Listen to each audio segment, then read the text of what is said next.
안녕하세요. 선하고 아름다운 하나님, 그리스도인 일상 온라인 양육을 진행하게 된 송일의 목사입니다. 이 양육 과정에 함께 동참한 우리 지체들 환영하고 축복합니다. 이 시간에는 선하고 아름다운 하나님이라는 책을 중심으로 하나님이 어떤 분이신지 알아가고 또 하나님과 친밀함을 누리는 삶을 함께 훈련하고 연습하고자 합니다. 특별히 이 과정을 진행하면서 좀 더 힘을 들여야 하는 부분이 있는데요. 강의를 듣는 것은 기본이고 삶을 변화시켜 나가는 훈련과 연습을 우리가 각자 실행해보고 또 서로 나누며 지지와 격려를 보내야 한다는 겁니다. 그리스도인으로서 삶의 변화를 원하지만 변하지 않는 자신의 모습에 답답해하는 그리스도인들이 얼마나 많습니까? 여러분, 삶의 변화는 결코 거저 주어지는 것이 아닙니다. 이 책에서 저자는 영혼을 훈련할 때 삶의 변화가 찾아온다는 사실을 깨닫고 그 변화를 우리에게 전해주고 있는데요. 여러분, 우리가 가진 문제는 변화를 원하지 않거나 변화를 위해서 아무런 노력을 하지 않는 게 아닙니다. 문제는 변화를 위해 적절한 훈련을 하지 않는다는 것이죠. 우리는 쉽게 자신의 의지로 변한다고 생각합니다. 왜 그럴 때 있지 않습니까? 자신의 계획을 실패하면 의지력을 탓하는 겁니다. 의지력이 부족했구나, 또 의지가 약했구나 여기는 것이죠. 그러나 여러분, 사실은 그렇지 않습니다. 우리가 가진 의지는 본래 힘을 갖고 있지 않습니다. 의지력이란 무엇인가를 선택할 수 있는 인간의 능력인데 이것은 스스로의 힘으로 움직이지 않고 외부로부터의 어떤 영향력을 받아 움직이는 겁니다.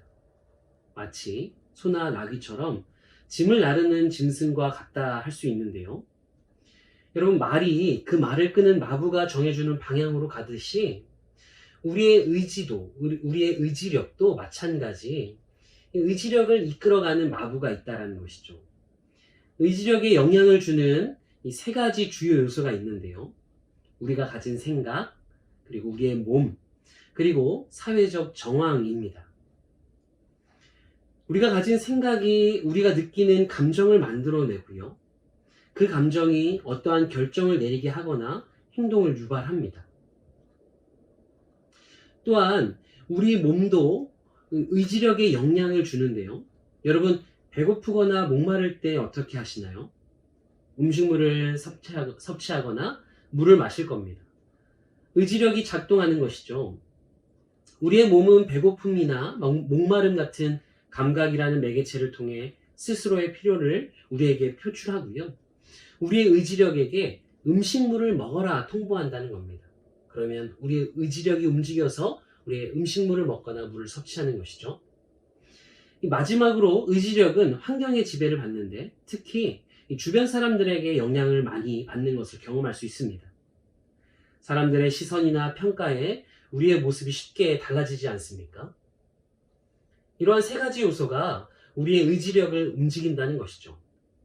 결국 우리가 변하고 변하지 않고의 여부는 우리의 의지력과 아무런 상관이 없다는 말입니다. 변화는 환경이 바뀔 때 발생하는 것이지 의지력의 산물이 아니라는 겁니다. 여러분, 그렇다면 어떻게 변하게 되는 걸까요? 결론부터 말씀드리자면 우리의 의지력으로 변화되는 것이 아니라 우리가 가진 사고방식을 바꾸어 변하는 겁니다. 생각이 바뀌면 행동이 바뀌고 환경이 바뀌는 것을 경험하는 것이죠. 다시 말해 변화는 간접적인 겁니다. 이런 간접적인 변화를 몸소 훈련한 사람을 소개하고 있는데요. 페이튼 매닝이라는 미식 축구 선수입니다. 그는 41회 미국 슈퍼볼 대회를 우승으로 이끈 쿼터백인데 그날 경기 중 비가 많이 내려서 공이 미끄러웠음에도 불구하고 그는 공을 한 번도 놓치지 않았습니다. 비가 많이 내리는 상황에서 공을 잡고 던지기란 쉽지 않습니다. 그런데 페이튼처럼 누군가는 비가 내리는 상황에서도 공을 잘 잡고 던질 수 있는 것을 봅니다. 그는 매일 물에 흠뻑 젖은 공으로 연습을 했다고 합니다. 연습 없이 감당할 수 없는 일을 해내기 위해 평소에 자신이 할 수 있는 일을 끊임없이 해온 결과 그러한 변화가 있었던 것이죠. 변화되고 싶다고 말한다고 해서 변화되는 게 아닙니다. 우리의 사고방식과 훈련 방식, 그리고 상황을 조심스럽게 점검해야 하는 것이죠. 그런 간접적인 것들을 변화시킬 수 있다면 변화는 우리에게 자연스럽게 찾아올 겁니다. 이제 변화를 위한 4가지 과정을 소개하려고 합니다. 이를 잘 숙지하고 우리 삶의 변화를 발견하는 저와 여러분이 되기를 원하는데요. 첫째로 우리의 마음속 이야기를 변화시켜야 합니다. 여러분, 우리는 모두 이야기, 즉 나름의 사연을 갖고 살아갑니다.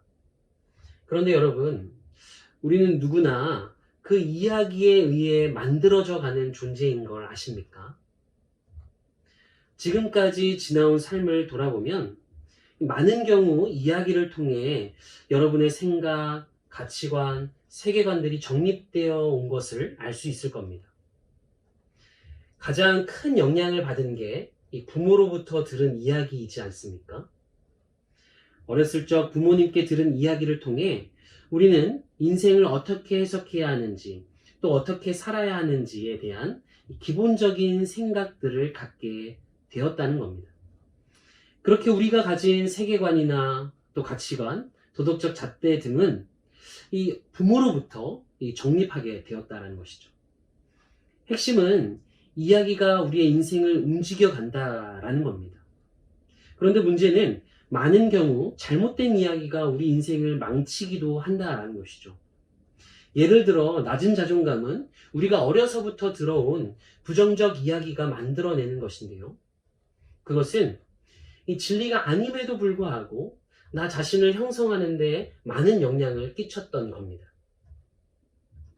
그렇기에 변화를 위해서는 먼저 우리 안에 가득한 잘못된, 부정적이고 거짓된 이야기들을 바꾸어야 한다라는 것이죠.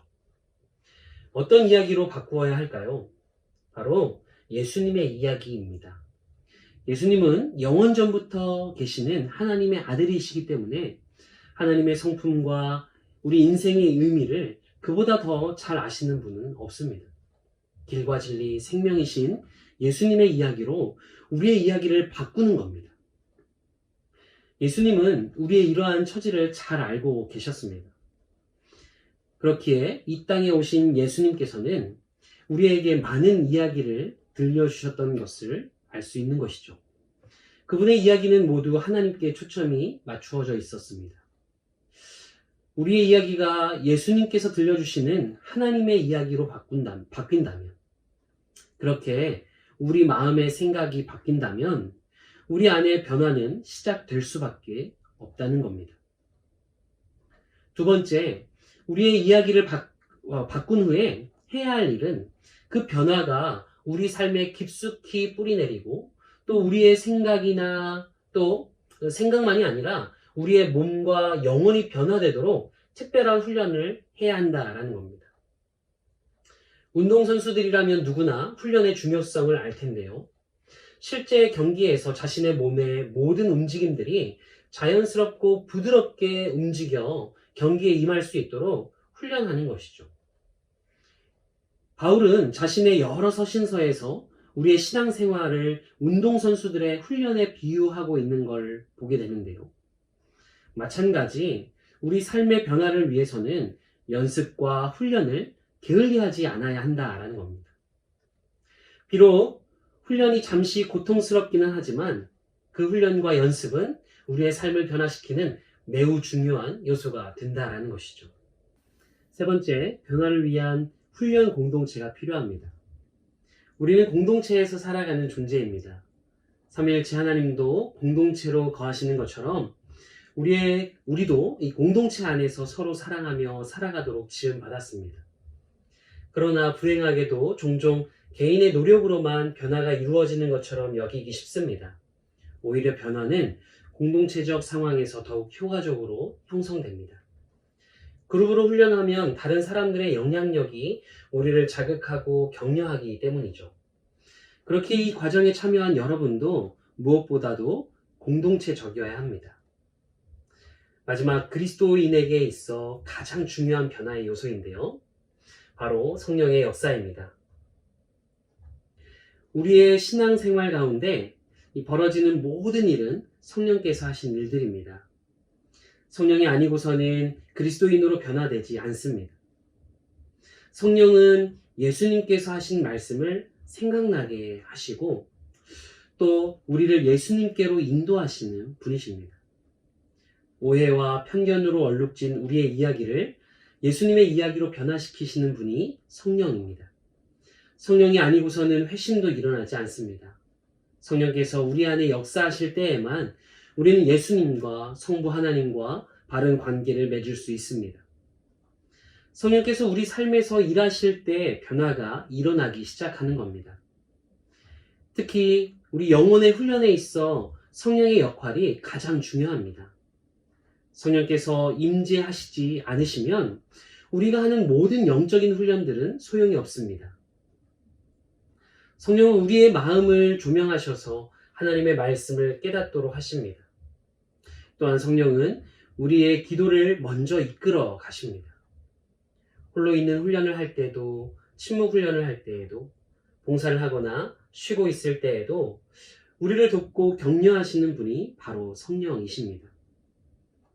성령은 우리의 공동체 생활에도 역사하십니다.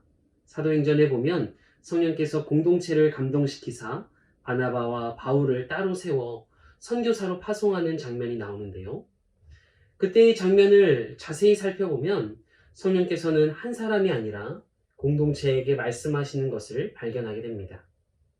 이렇듯 그리스도인들이 공동체로 함께 모일 때에도 성령께서 역사하십니다.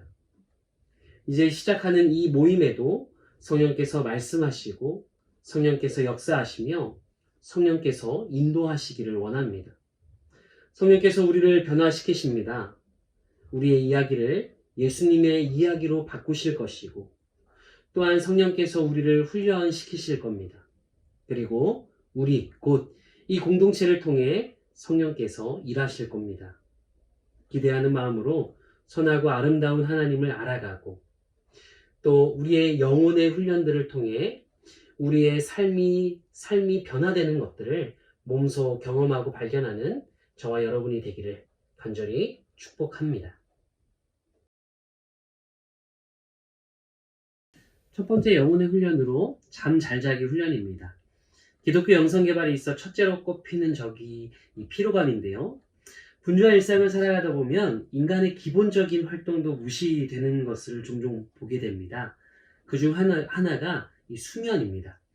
여러 연구 조사에 의하면 사람은 기본적인 건강을 위해 적절한 수면을 취해야 하는데 적절한 수면을 취하지 않으면 육체적으로 손상을 입고 몸은 이내 쇠약해지고 생산성도 떨어집니다.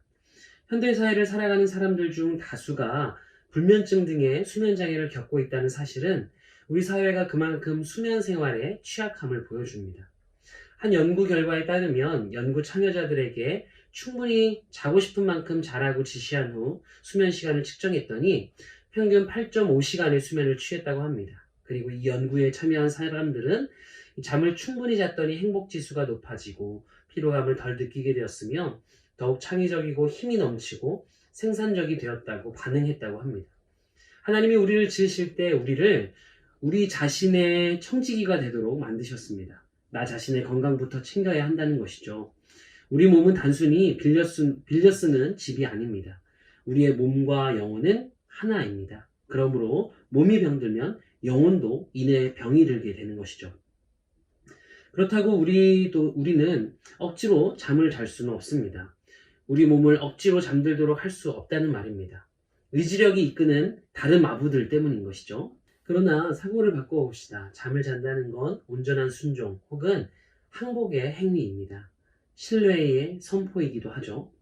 우리 자신이 졸지도 주무시지도 않는 하나님이 아니라는 사실을 인정하는 행위이기도 합니다. 우리는 스스로 잠들게 할 수 없습니다. 하지만 잠을 잘 잘 수 있도록 환경에 변화를 주고 조절할 수는 있습니다. 이번 한 주간 적어도 하루는 더 이상 잘 수 없다고 느낄 때까지 잠을 자도록 하십시오. 필요하다면 늦잠도 한번 자보시길 바랍니다. 충분히 휴식을 취했다고 생각이 들 때까지 잠을 자보는 겁니다. 아니면 한 주에 3일은 반드시 평균 7시간 이상 수면을 취해 보십시오. 평소보다 일찍 잠자리에 들어야 할지도 모릅니다. 쉽게 잠을 청할 수 있도록 도움이 되는 항목들을 말씀드리겠는데요. 매일 일정한 시간에 규칙적으로 잠자리에 들어봅니다. 잠자리에 들기 전 스트레스를 주는 일을 하지 않습니다. 저녁 식사를 가볍게 하고요. 잠이 오지 않는다면 시편의 말씀을 읽어보십시오. 한밤중에 깬다면 그 자리에 그대로 머물러 보십시오. 한 주간 여러분의 삶의 자리에서 연습과 훈련에 참여해 보십시오. 어떻게 실천했는지 카톡을 통해 함께 나눠보고 또 함께 지지와 격려를 보내는 시간들이 있기를 바랍니다.